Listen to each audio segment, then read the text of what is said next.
Praise the lord. మన ప్రభువైన యేసుక్రీస్తు నామములో మీకు అందరికీ వందనాలు, శుభాలు. మరొకసారి దేవుడు తన కృపలో మనందరినీ సజీవులుగా ఉంచినందుకు ఆ ప్రభుకి మహిమ కలుగును గాక.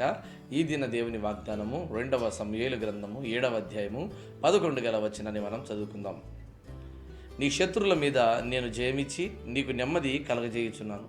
దేవుని బిడ్డలారా, శత్రువుల మీద ఆది దేవుడు ఎప్పుడు కూడా విజయం అనుగ్రహించేవాడిగా ఉన్నాడు. నీ శత్రువులతో నువ్వు తరంబడుతున్నావా? భయంకరమైనటువంటి శత్రుత్వం అంతా నీ చుట్టూ అలుముకుందని భయపడుతున్నావా? అయితే ఒక్కసారి దావీదు గారిని జ్ఞాపకం చేసుకునేది నాన్న. దావీదు భక్తుడు అంటున్నాడు, 10,000 మంది దండెత్తి వచ్చినాను, ఏ అపాయముకు నేను భయపడను అంటున్నాడు. ఎందుకంటే తెలుసా, ఆయన చిన్నతనంలోనే గొలియాతు మీదకి యుద్ధానికి వెళ్ళాడు. ఎందుకు తెలుసా? యుద్ధం యెహోవాదే అన్నాడు. ఎందుకు తెలుసా? ఆయన ప్రభు మీద ఆధారపడి ఉన్నాడు కనుక. సౌలు, అతనున్నటువంటి సైన్యం అందరూ కూడా భయపడిపోయారు. కానీ దావీదు మాత్రం దేవుని మీద ఆధారపడి ఉన్నాడు కనుక ఆయన యుద్ధం యెహోవాదే అని సెలవిచ్చాడు. ప్రియమైన బిడ్డలారా, ఈ దినాన నీ స్థితిగతులు ఎలా ఉన్నాయి ఆలోచన చేయండి. అందుకే దేవుని వాక్యం అంటది, మీ విరోధి అయిన అపవాది ఎవరిని మృంగుదుమా అని తిరుగుతూ ఉందంట. ఈరోజు అపవాది అయినటువంటి సాతాను మన మీద అనేకమైన నేరములు మోపుతూ, అనేకమైన పన్నాగాలు పెడుతూ భయంకరమైనటువంటి స్థితిగతులు తీసుకొస్తూ ఉంది. అయితే దేవుని వాక్యమును మనం చేతపట్టుకోవాలి. ప్రియమైన బిడ్డలారా, దేవుడిచ్చి సర్వాంగ కవచాన్ని మనం ధరించుకొని శత్రువును అనగదొక్కేంత వరకు మనం వదలకూడదు. ఈరోజు నీకు వ్యతిరేకంగా లేస్తున్నాయా? అప్పుల ఊబిలో ఉన్నావా? ఆర్థిక పరిస్థితుల్లో ఉన్నావా?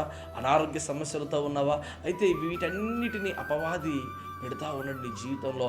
ఈ శత్రువును నాశనం చేయాలంటే ఒకే ఒక్కటి, ప్రార్థన, వాక్యము, దేవుని యందు విశ్వాసము. ఎప్పుడైతే ఇవన్నీ నీ జీవితంలో ఉంటాయో తప్పకుండా దేవుడు నీ పక్షాన్ని నిలబడి యుద్ధం చేస్తాడు. ప్రియమైన బిడ్డలారా, ఫరో సైన్యం ఇదిగో శ్రేష్టమైనటువంటి రథముల మీద వస్తూ ఉంది. అయితే ఆ ఫరో సైన్యంలో ఆ ఫరో అంటున్నాడు, ఇదిగో దేవుడు ఇజ్రాయేలు వారి పక్షాన ఉన్నాడు కనుక మనం ఎంత పోరాడినా కూడా మనం విజయం సాధించలేమని.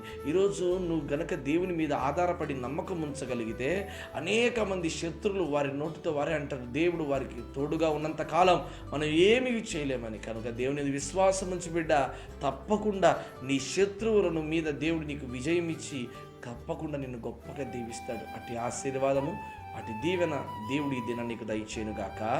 ఆమేన్.